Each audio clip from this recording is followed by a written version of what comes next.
and officially launch the SDDA strategic plan. Karibu sana Waziri Mkuu.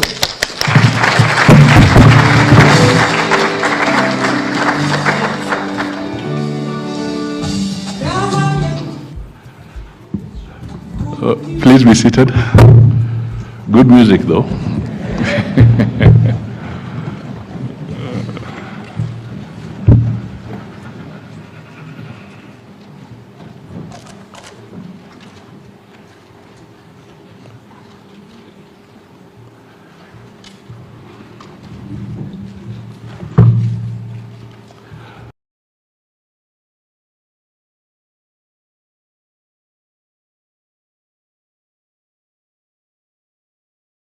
And your colleague, Aurelia Rono, the Honorable Lydia Haika, Chairperson of the Diaspora Affairs and Migrant Workers Committee of the National Assembly, the Honorable Major Bashir, Vice Chair of the Defense, Intelligence and Foreign Relations Committee of the National Assembly, Your Excellency Bayane Rosam, Dean of the Diplomatic Corps and Ambassador of Eritrea to Kenya, Your Excellencies, Ambassadors and High Commissioners present, distinguished guests, ladies and gentlemen, good afternoon.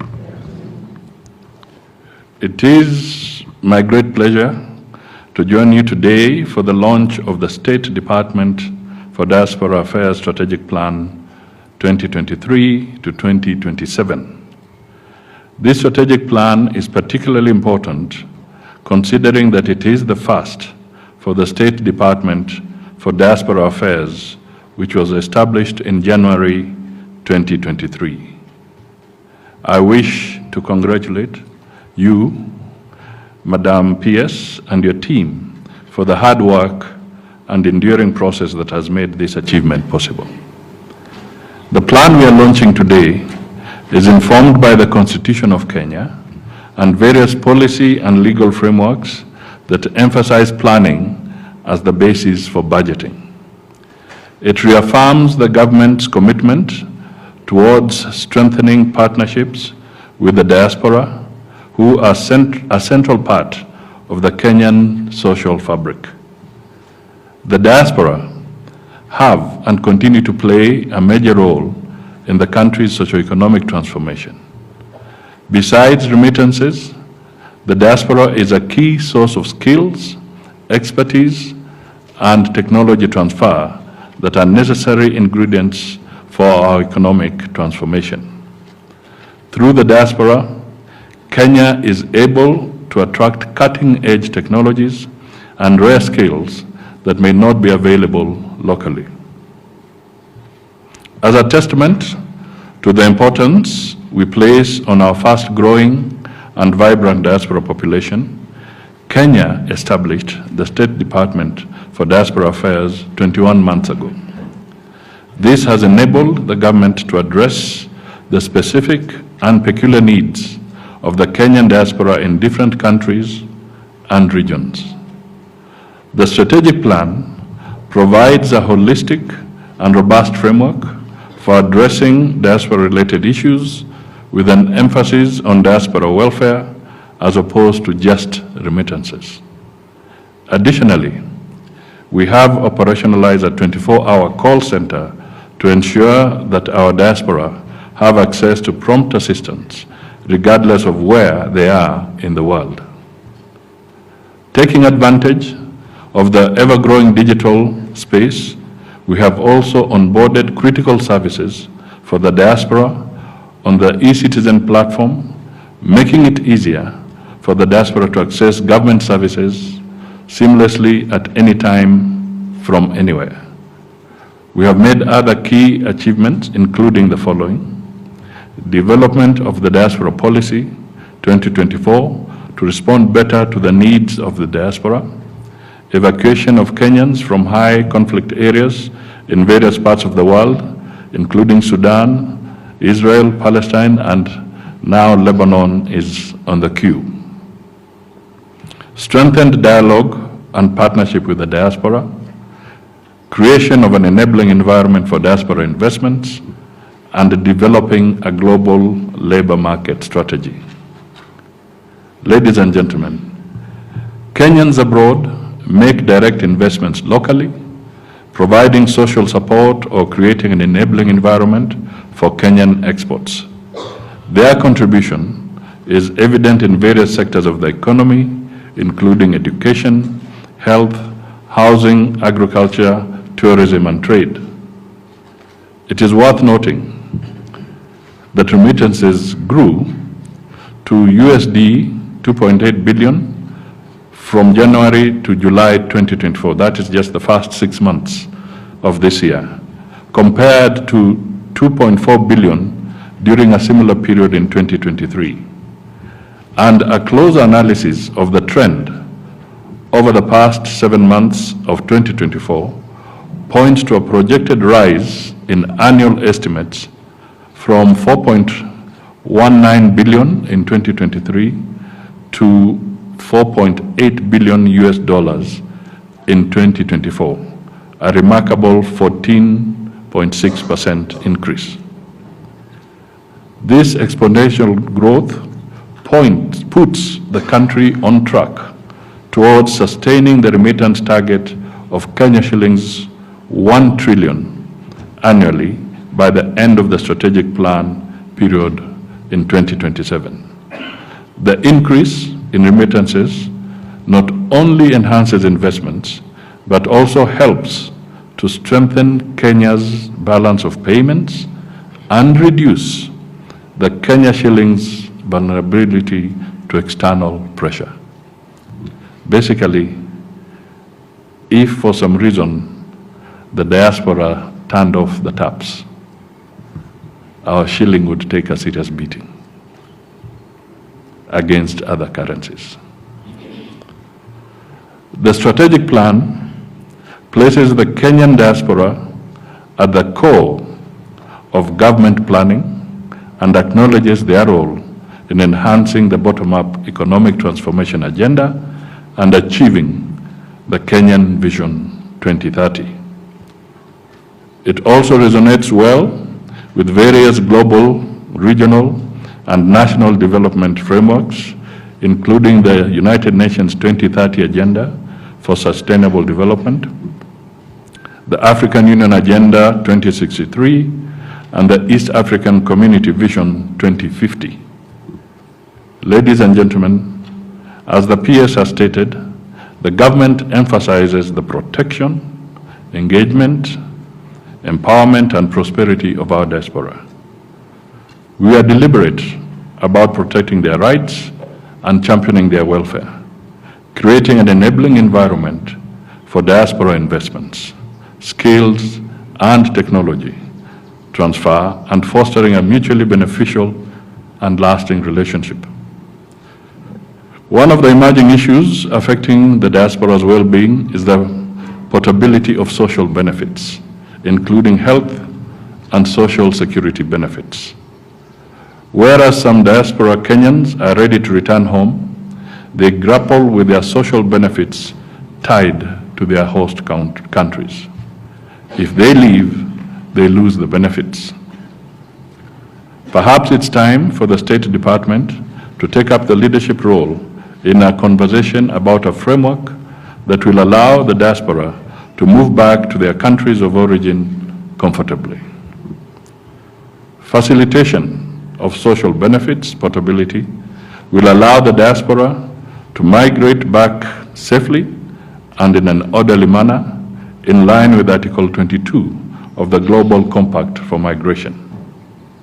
Social benefits portability has key advantages, including reducing the cost of remittances and enabling access to mental health services for those returning home.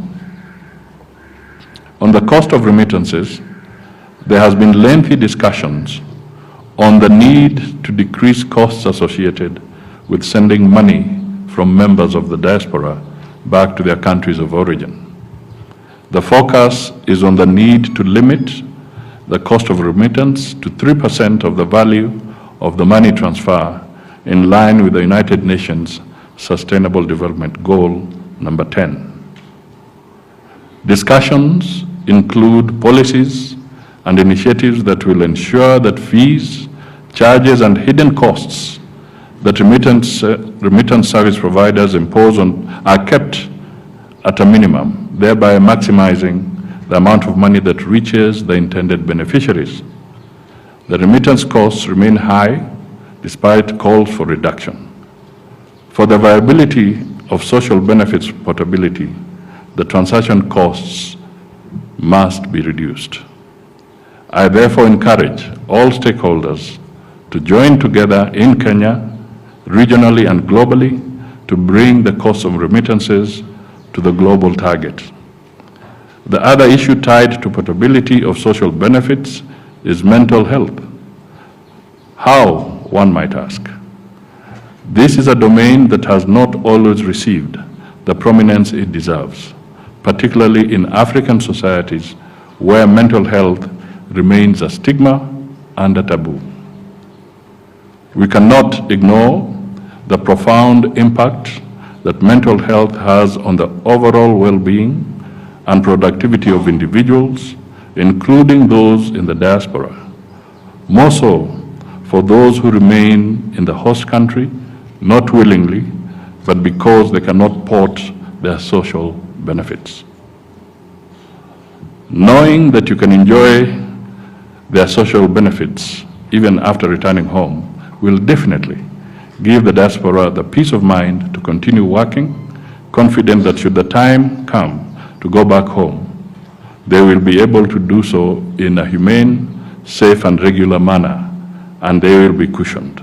I therefore task the State Department of Diaspora Affairs to lead this conversation and to forge partnerships with countries that have a similar persuasion to negotiate for social benefits portability. The successful implementation of this strategic plan calls for concerned efforts and sound leadership, as well as effective monitoring and evaluation of results.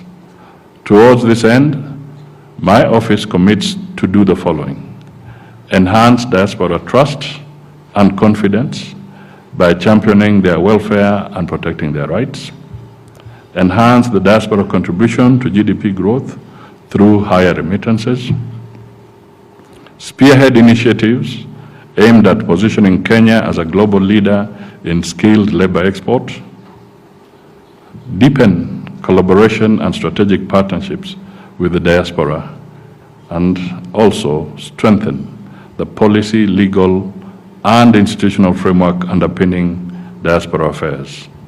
I have no doubt that the State Department for Diaspora Affairs, supported by the parent Ministry of Foreign and Diaspora Affairs, has the requisite capacity for effective implementation of this strategic plan. All stakeholders and partners present will in one way or the other contribute to effective delivery of its implementation and outcomes.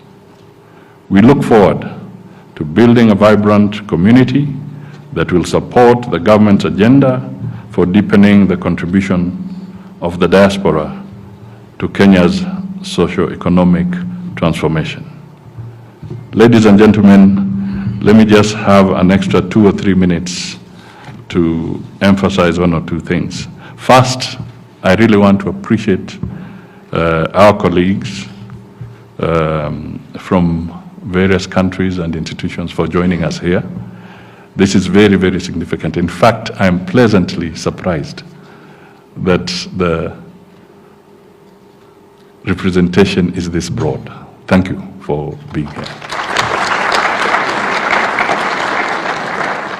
It calls for us to share experiences, learn from each other, and focus on the areas that we can jointly target, as I have indicated in my remarks, to improve the whole environment around the diaspora, because we all have them. You have them, we have them. The globe is such that there's a lot of mobility amongst the human society. So we need to work together and improve on the various environments that we encounter. The second thing I may just want to touch on is something perhaps closer to home.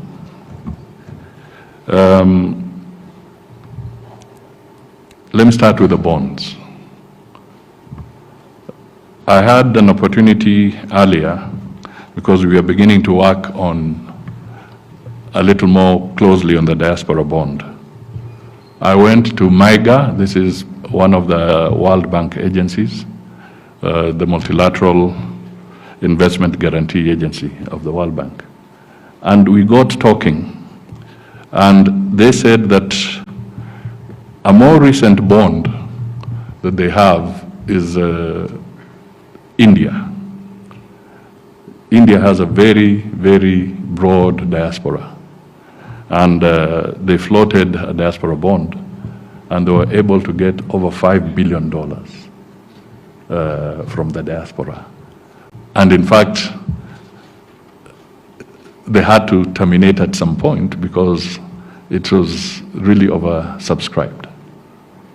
And they could do a lot of things with that. So we want to be able to now actualize a Kenyan diaspora bond. Because according to the data that MEGA have, and according to the statistics I've given you, the Kenyan diaspora is now ripe, because the quantum, the resources available, can now justify a diaspora bond. And this can go either into infrastructure, perhaps the debate we are having around how to develop Jomo Kenyatta Airport and expand it. This could be a candidate where we can mobilize diaspora resources to partner with other private sector resources and actually fund this piece of infrastructure. We could do the same, perhaps for key artery roads like the Mau Summit to Malaba border. We can raise infrastructure bonds and direct resources to this area. So let us broaden our engagement and our conversation, because for those who have had the opportunity to travel a lot and see the exposure, let us not continue living in a fool's paradise in Kenya.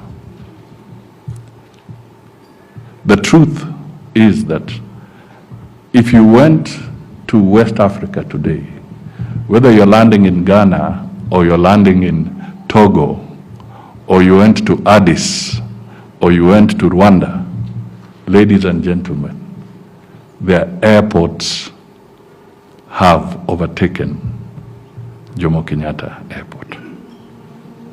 We are spending too much time, and yet others are running. This is just one message that I want to really put into this debate. The numbers aside, but the fact is that we now must invest in a new airport.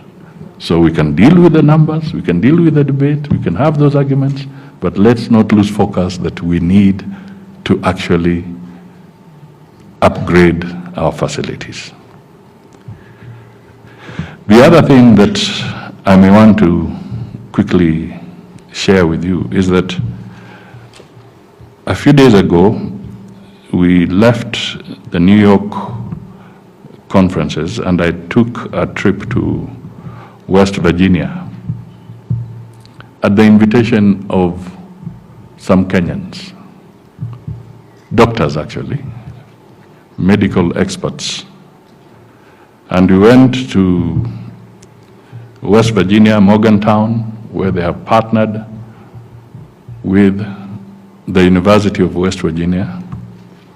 These Kenyans, with their enterprise called Unigen, have taken over a pharmaceutical setup in West Virginia. And through their expertise, they have started producing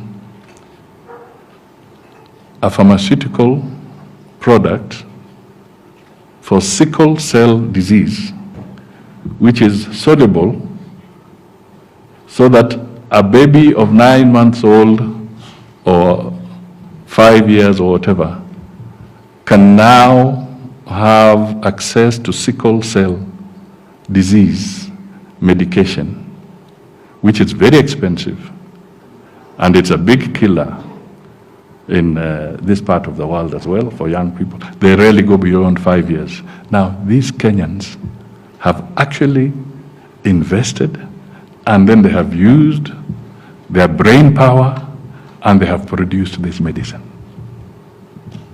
Amazing. There is a Dr. Charles Otieno. There is a Dr. Wycliffe. There is from Kisii. There is another doctor who is also very well schooled in matters of drug administration, working with the Federal Drug Agency. And they all came together with others. And they're also partnering, I saw, with people from Zimbabwe and other African countries, and they have put this consortium together. And they're now producing medicine, which is going to be on the shelves of Kenya by Kenyans in the United States, bringing it here for the region to help people. So it is real that this is now a very critical constituency. It cannot afford, we cannot afford to ignore it. Let me touch on another one. What about the diasporans who are involved in peacekeeping?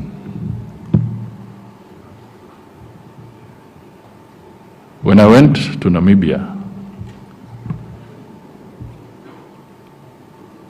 they remember with a lot of fond memories General Opande,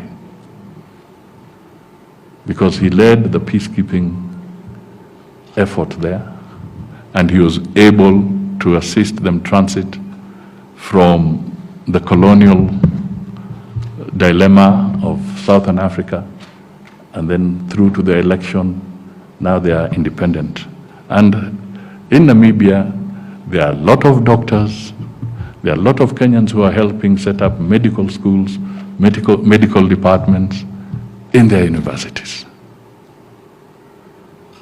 Today, we have Kenyans in Haiti. For as long as they are there, they're in the diaspora. They're keeping peace. We have Kenyans, part of the ATMIS in Sudan, in Somalia, working with the Sudanese government, Somalian government. They're there to keep peace. Don't forget, these are Kenyans in the diaspora. So there are multiple angles to what Kenyans in the diaspora can do, working with the rest of the international community. And this is why I just want to emphasize that this is an area that we need to spotlight. And that is why P.S. Njogu was telling you that we want to move a notch higher. We want to make sure that Kenya's foreign policy and diaspora policy does not remain a document which is the preserve of the executive. No. We want Kenyans to own this. We want Kenyans to participate in having a say in where we go. And this is why, for the first time, we are on the road to make sure that for the first time, Kenya's parliament will actually debate a sessional paper covering Kenya's foreign policy and the diaspora policy, so that they can be engaged, they can be involved. We were amazed, but pleasantly so, although it was a rude shock, when the diaspora, the Gen Z were in town, and they said they don't know why a president travels out of the country.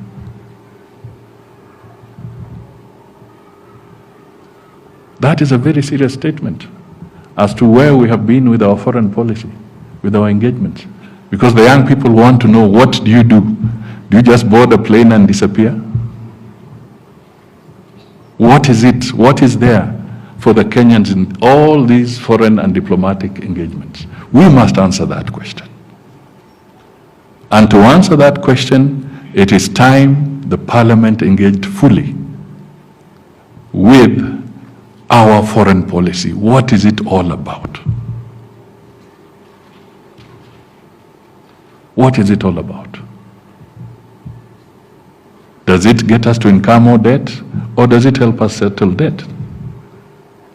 Is it giving us an opportunity to bring in foreign direct investment, or are we chasing away foreign direct investment? What are we doing? Now, these are fundamental questions that must be answered and must be owned by the people of Kenya. And Parliament is the institution that represents the people of Kenya. And therefore, that discourse must be there. And in the process, we shall have broader ownership and understanding of where we want to go as a nation today and in the future, and how to grow our investments. So, ladies and gentlemen, I thought I should share those few remarks with you. And it is now my pleasant duty to officially launch the strategic plan. Thank you.